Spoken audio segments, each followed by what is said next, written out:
We want to thank everybody for being here for us to provide an update to our fellow Texans about a very severe winter weather storm that's going to be crossing the entire state of Texas. We expect the weather conditions to worsen, especially going into Friday and through Friday all the way through the weekend. It will just increase in severity, posing ultra cold temperatures, but also providing types of precipitation that could be hazardous to people on the roadway, could be challenging for power lines that may go from a power pole to your home, things like that. I want to cover all those topics and let Texans know what's going on. However, because of the severity of this storm, right now I am making a disaster declaration covering 134 counties across the state of Texas to make sure that every possible resource can be made available to them so they can respond quicker, faster, and better.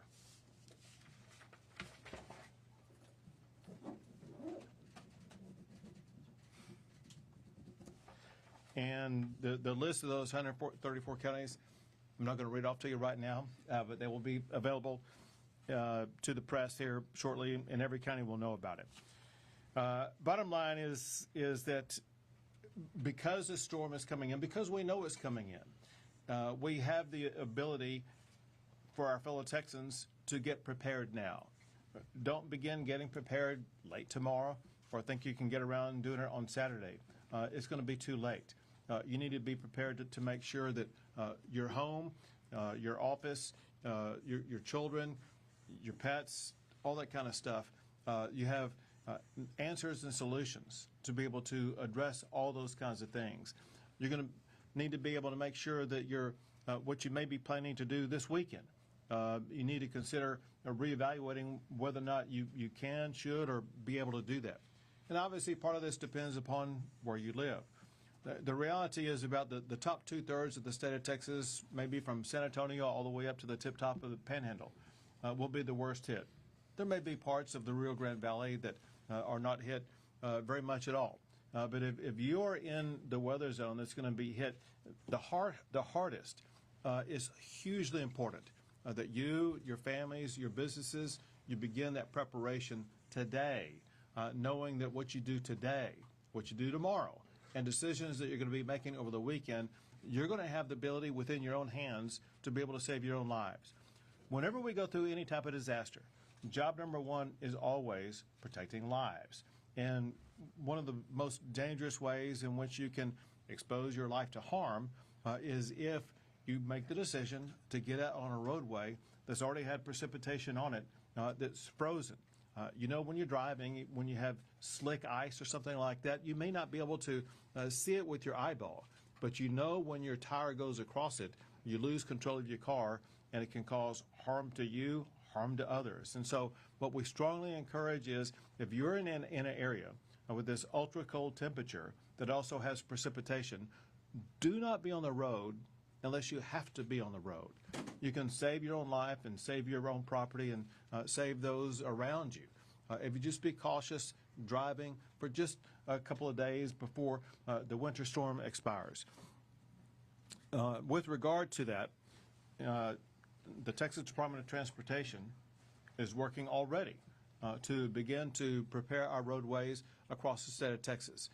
You'll hear more about that from TxDOT themselves, but I just want you to know that we as a state, we're not waiting until later today or tomorrow or the next day to get prepared. We are acting right now to make sure the roadways and all the affected areas are being layered with elements that will help ensure that we can prevent as much freezing as possible, make driving on them as safe as possible, knowing full well we will not be able to fully achieve that.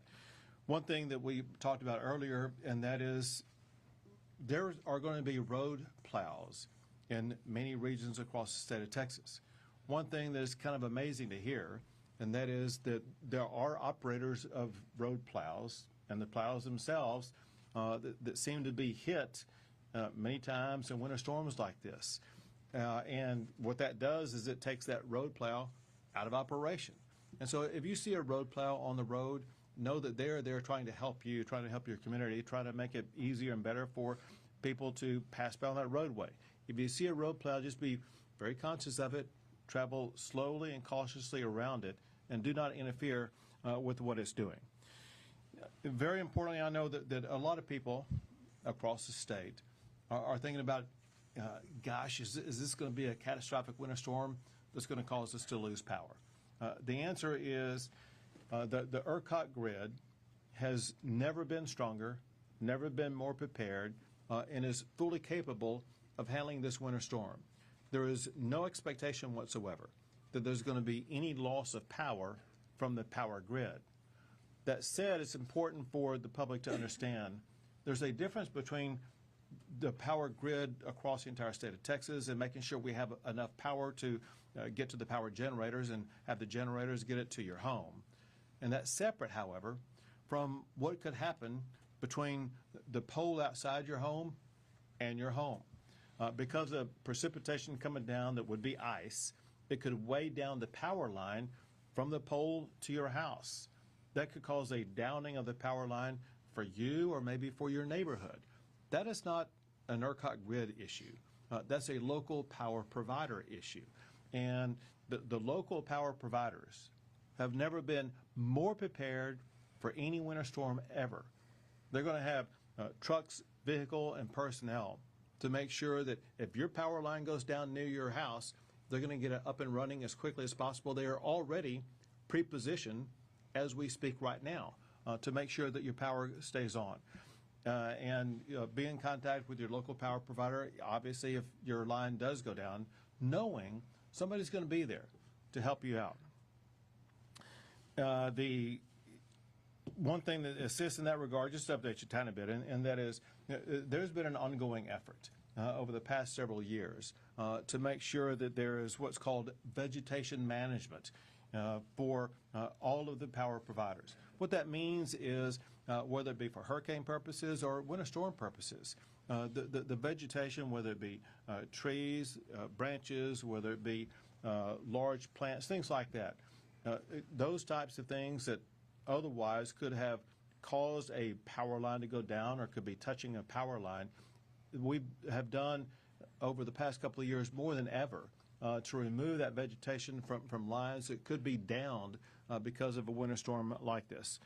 Another thing that the local power providers have done, they have replaced poles and have better, stronger, more capable poles than ever before. Very importantly, and this is a part of the laws that we signed a few years ago, and that is these power generators and power providers, they have obtained additional sources of fuel to make sure there will be no fuel shortages. There already is an abundance of natural gas, which is the primary source of fuel for power generation, and because of requirements by the state, but also because of readiness by these power generators. They already have an abundant amount of extra natural gas supplies to be able to supply the natural gas to generate power in the event that there is any shortcoming in the movement of natural gas from the wellhead to deliver it to the power provider. Bottom line, no concern about any loss of access to the natural gas to make sure power generators stay on. In ERCOT, I'm going to let Pablo Vegas talk to you more about what the status of ERCOT is and what's going to happen. Going back to what I just said and talking to Railroad Commission leaders, I say, listen, there's ample gas storage to be able to meet all the needs for this winter storm, and there's really no concern about the natural gas supply. The Texas Department of Public Safety already has extra crews to respond across the entire state, and they will be expanding those crews. They'll be doing several things. One, unfortunately, there will be some people on the roadway that wind up sliding off into a ditch or getting involved in accidents, things like that. DPS will have added personnel to make sure they're going to be able to respond more quickly to those types of accidents, rescue and help those who have been involved in those accidents. But also sometimes in winter storms like this, there may be people out walking or in some other capacity where they get stranded. and whether it be the Texas Department of Public Safety or the Texas National Guard, we're going to have personnel out there to rescue people in any type of situation they get into where they need to be rescued from, and be able to take them either to warming centers, back to the house, or to a hospital, whatever the situation calls for. And in that regard, also, the National Guard is deployed in key areas across the state, especially focused on both the stranded motorists, but also on delivering water and food to those who need it. When we see what may arise here in the coming days, it may be difficult for some people to access needed water and food. For situations like that, the National Guard will be assisting, and as Chief Kidd will talk more about this, we're going to have warming centers across the entire state of Texas that can help with regard to water, food, resources, even the ability to stay in a warming center for a day or two as we make our way through this storm. We have an outstanding team that is already prepared, already responding to make sure that even though we're going to go through a harsh winter storm, we're going to make it through this process. And the goal is to make it through with no life lost. Next, I want to pass it off to Mark Williams of the Texas Department of Transportation. Thank you, Governor, and thank you for your important safety messages for roadway driving. This is a familiar but a critical time for the Texas Department of Transportation, along with Texans around the state. Over the past couple of days, TxDOT has been preparing and maintaining a state of readiness for the response to this incoming winter weather. We've been treating roads and preparing our personnel and equipment for the days ahead. We expect to have at peak operations over the next couple of days about 5,000 personnel out working the state, along with hundreds of vehicles and equipment.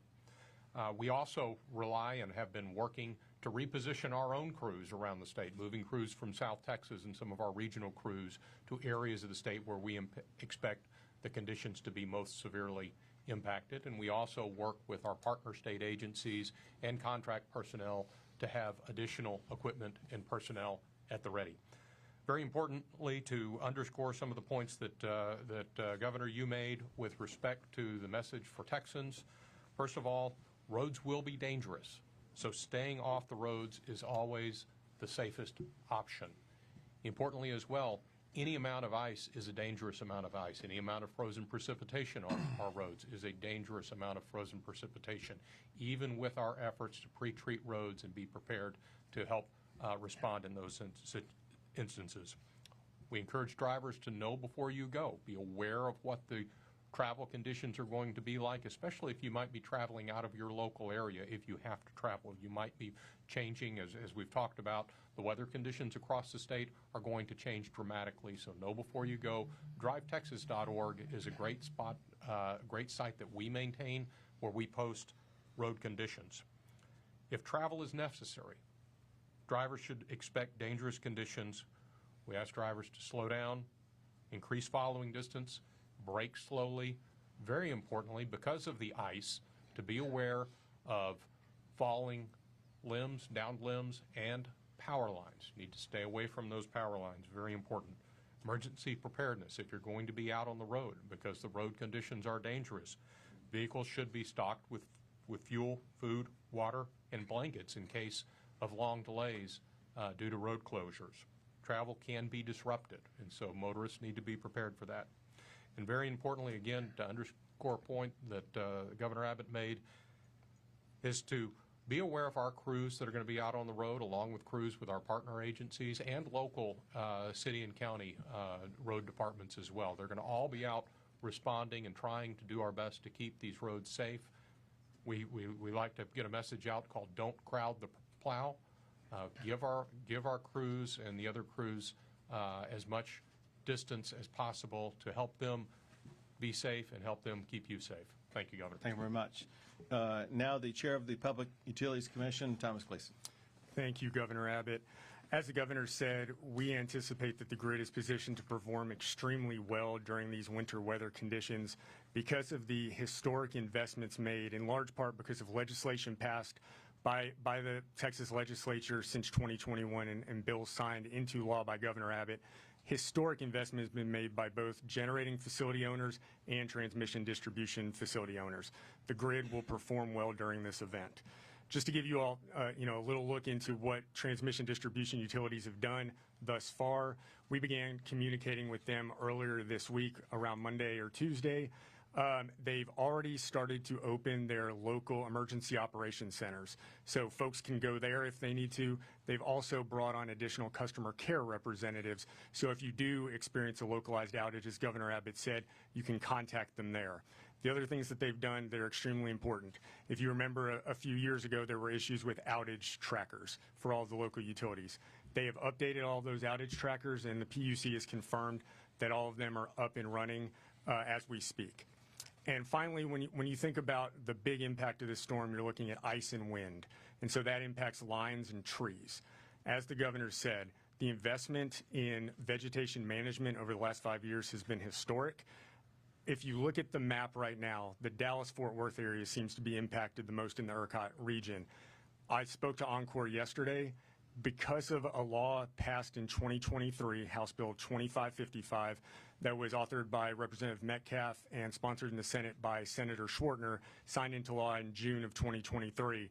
Encore has done vegetation management on an additional 8,000 line miles above and beyond what they would have done absent that law, and replaced almost 20,000 additional distribution poles. So that's just a really good example of the historic investment that's been made because of the action taken by the state. From the generation facility owners, they've done what you would expect them to do. The major thing that they've done is ensure that they have adequate fuel supply. As the governor said, we have a historic amount of gas in our system. There will be adequate gas supply to fuel all of our gas units. We have no concern about gas availability during this event. Additionally, they've put crews throughout the state to ensure if there is any type of freezing that it can be addressed very quickly and responded to. I have no concerns at this point about any issues with our generation fleet. As the governor said, if there are outages, they will be localized. If you need to contact your local utility because you have a localized outage, or if you encounter a down power line, which we would advise never to touch, please go to the PUC Storm Resource page that can be found at puc.texas.gov/storm. That's puc.texas.gov/storm. There you can find all of your local utility contacts as well as an abundance of additional information to help you weather this storm. Thank you, Governor. Thank you. Now the head of ERCOT, Pablo Vegas. Thank you, Governor. So we've been preparing for this storm over the last couple of days as well. Starting a couple days ago, we published an operating condition notice that essentially put the power generators and the transmission operators on notice that outages need to be brought in so that we could have all of the capacity available over this weekend, and all of the transmission facilities would be ready to serve power over the weekend. At this time, we are not anticipating any reliability concerns on the statewide electric grid as a result of this weather event. I'd like to highlight a few of the key improvements that have been made over the last few years since Winter Storm Uri that have been incredibly impactful in helping the state weather through events like these when we've had these over the last few years.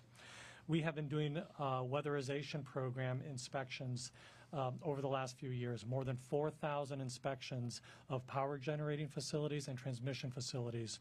We actually get people out on the ground at those sites and take a look at the weatherization to make sure that they can withstand extreme cold weather that comes with a weekend like what we're going to see. We actually just put in place this last December a new system called real-time co-optimization plus batteries. This helps us optimize the resources on the grid in real time, moving them between reserves and active energy resources more efficiently and better leveraging the capacity and visibility of how batteries can perform to help support the grid. We also have increased reserve margins that we hold during events like this so that we can call on those backup supplies should we need them. There's more than 30 power generating facilities that have fuel stored on site. If there were to be an interruption of the gas supply, more than 30 power gen facilities can draw on that on-site fuel to keep operating during an event like this. So we're coordinating very closely across the state with all partners, including the Texas Energy Reliability Council.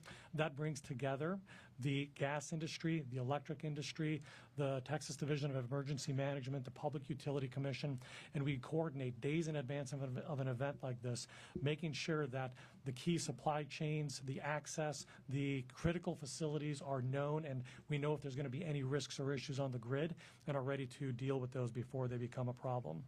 And I also want to emphasize something that the governor and Thomas both said, which is if there are outages, they're likely to be local because of the ice that is going to be coming in through this event. If you see power lines, stay away from them.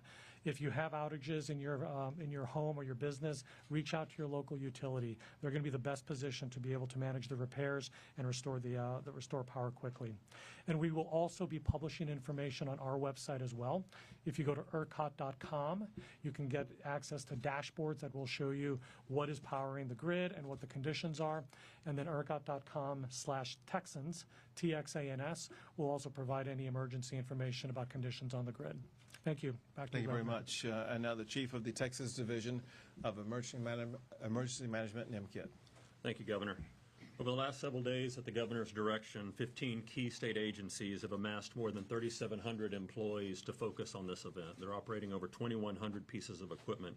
And as you heard, more personnel and more equipment will be added as the situation rises.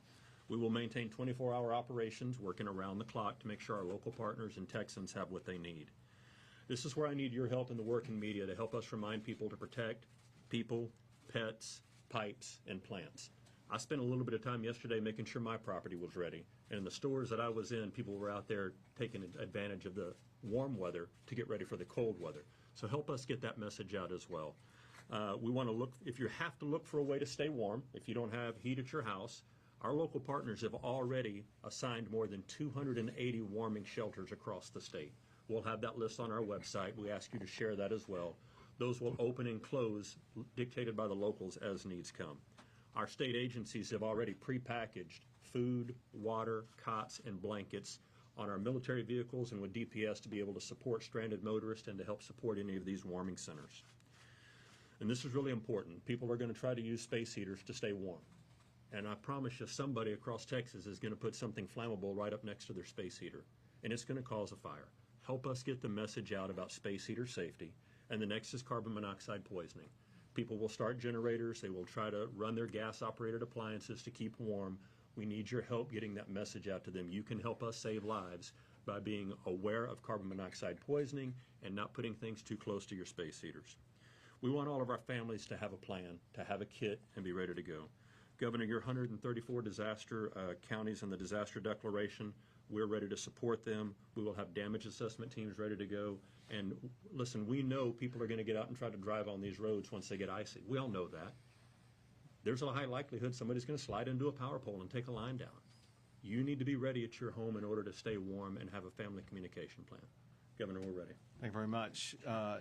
We're open for questions. I wanted to ask a little bit about the North Texas roads, given that's where a lot of the storm is supposed to hit.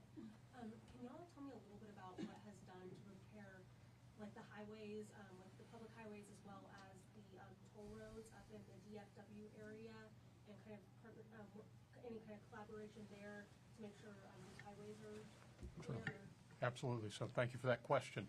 The DFW area has been a very significant area of focus for not only the Texas Department of Transportation, but also all of the local agencies and some of the toll road operators that also maintain roadways. So very importantly, we coordinate within those agencies and collaborate on the process for treating those roads. We have been out pre-treating those roadways. We use a brine solution, which is a mix of salt and water that we put down in advance, and it can stay on the roads. And then when the ice begins to form or to fall or snow, it helps to speed up that melting process. It does not, very importantly, keep all of the ice off the roads. It is something that helps to, it's a preventative measure, but not a prohibitive measure. For a lot of the roads in the DFW area, especially some of the toll roads or some of the contraflow lanes, one of the things that we often do and anticipate doing is we will shut those down during these events because, quite frankly, without as many people being on the roads, those aren't as needed. In addition, thanks to some of the legislation that was passed, we've also implemented variable message and variable speed limits on many of those roads. And so we encourage motorists where we do have variable speed limits to pay attention to those speed limits and to adjust their speeds accordingly. There are thousands of Texans who are unhoused. Is there any plan to send state resources into cities to get those people into the warmth this weekend? Right. So we're working very closely with all of our local government partners. That's why they've opened more than 280 warming centers across the state. Again, more will come up if they're needed to be up. If they ask for our help, we'll find resources to help them. So far, they have not asked. Governor, there's certainly a lot of people that still have PTSD from 5 years ago. What can you assure them that we've learned so much in the last 5 years? Pablo Vegas did a great job of articulating many of the changes that have taken place. The power grid system we have today is completely different than the power grid system we had back then. One thing he didn't mention that I will add, and that is just the amount of power added to the power grid is more than 40,000 megawatts more. And so we have abundant power. The reliability of it has never been better.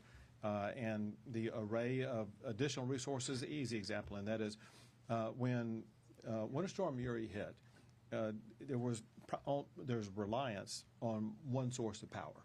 And when that one source of power became unavailable, that was a problem. We passed laws making sure that they have two sources of power. In case your first source of power is unavailable, you're going to have backup power. There's a long list of things that have changed. I'll add this, and that is this is a severe winter storm that will impact most of the state of Texas.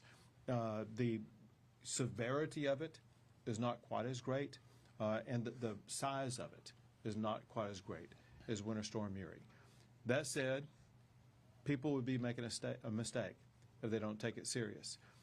But also, we cannot overemphasize this, and that is because of either ice weighing down the power line that goes from the pole to your house, because there is a possibility of trees falling. You know, when ice gathers on trees, it weighs down those trees, and it could cause a tree to crash down on a power line. We should anticipate some local isolated power outages because of damage to trees, damage to power lines. That's not a grid situation. We feel very confident that for the entire grid, there's going to be abundant power available throughout this entire winter storm. Since we're expecting several different kinds of precipitation across the state, does that present a challenge in terms of figuring out where to deploy resources? What it does, it informs us about using different strategies in different locations. As you point out, there's going to be snow in some regions. There's going to be sleet in a lot of regions. And then there's going to be some regions that are very cold but don't get precipitation. And so we have the flexibility to respond to each type of situation to make sure that the local either residents or officials in those areas are going to have exactly what they need. Time for 2 more questions, folks. Mr. Vegas, I know that ERCOT models and previous more reports show that under Uri-like conditions, demand could surpass about 96,000 megawatts. I know that that's a pretty low chance in general. Can you talk about, kind of just what we're seeing and how much demand you're kind of expecting, how likely that is with this weekend storm?